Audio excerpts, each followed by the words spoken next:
Oi pessoal, tudo bem? Hoje eu tô aqui para falar com vocês sobre a eritropoetina. O que é esse hormônio?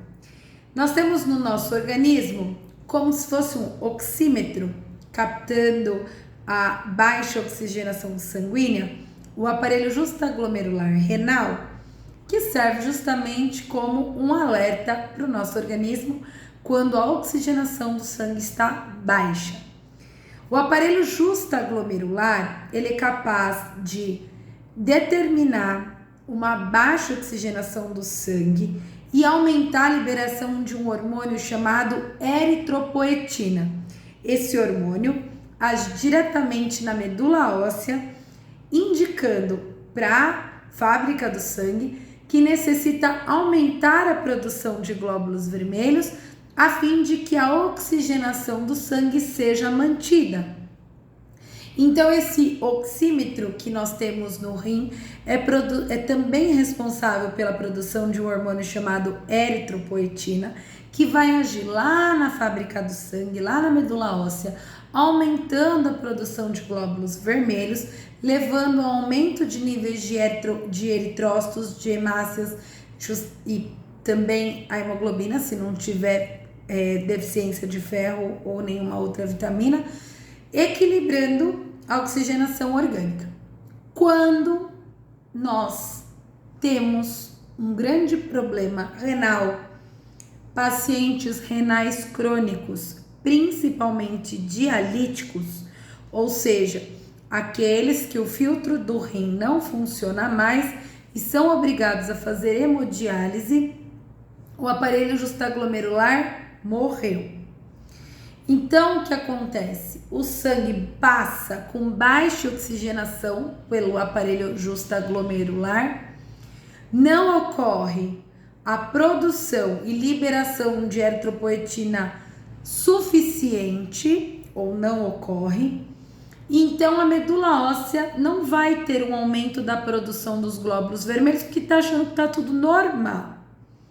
O que sempre acontece, ou grande parte das vezes acontece, paciente renal crônico dialítico segue com uma anemia secundária à insuficiência renal.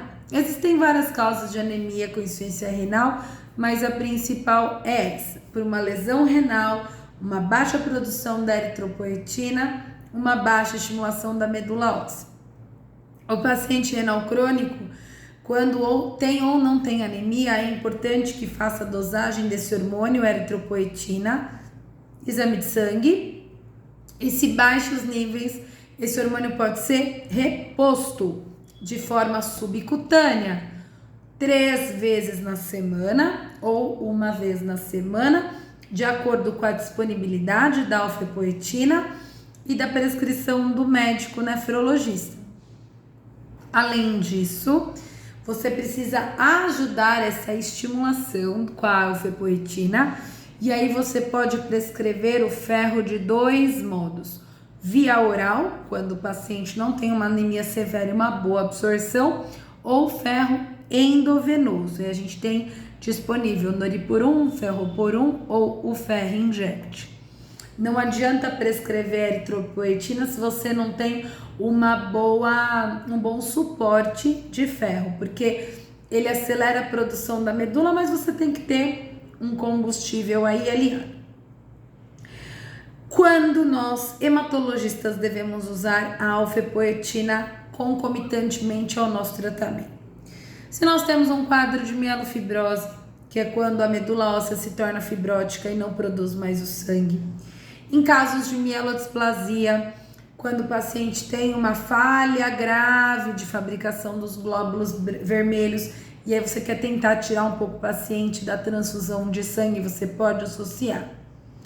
Quando não utilizar a alfaepoetina?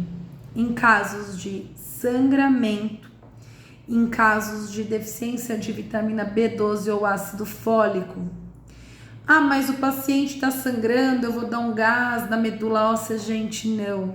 Descubra o sangramento e resolva o problema, porque a anemia ferropriva não existem outras causas a não ser baixa ingesta, baixa absorção ou grande perda, tá?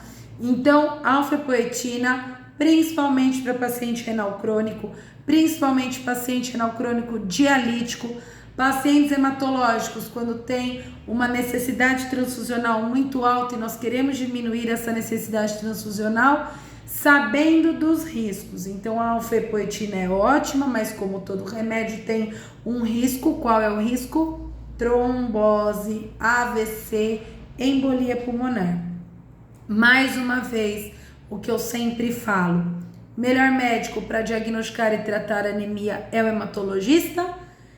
Tem dúvida? Procura a especialidade. A automedicação pode ser fatal. Se você gostou, dá um like, compartilha e me siga nas redes sociais.